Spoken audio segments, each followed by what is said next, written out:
Munstro arrosaren bertsioa.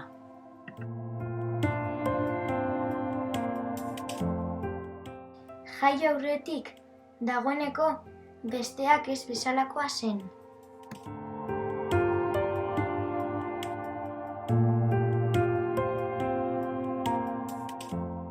Baina jaiotzean, munstro arrosa erraldoia ezberdina zen.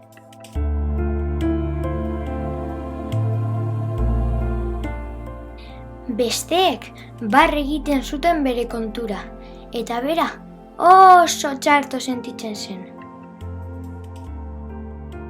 Eta horrela izan zen, egunero.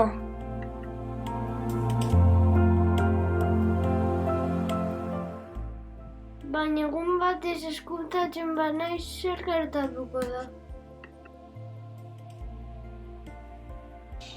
Eta hala egin zuen.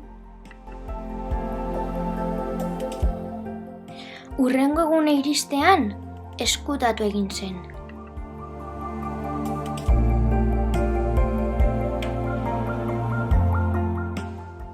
Orduan, guztiek munstro arrosaren bila igaro zuten eguna.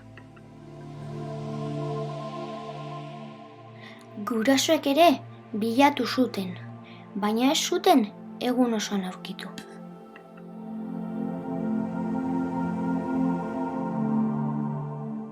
Desagertu egin zela pentsatu zuten, eta guztiak oso txarto sentitu ziren ez zirelako bat ere ondo portatu berarekin.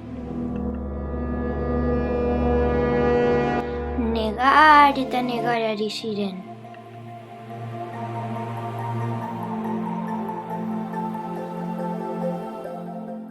Gure protagonistak bere eskutalekutik den ikusi zuen eta maite zutela konturatu zen.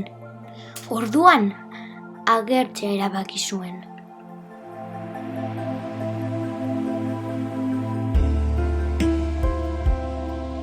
Munstro arrosa!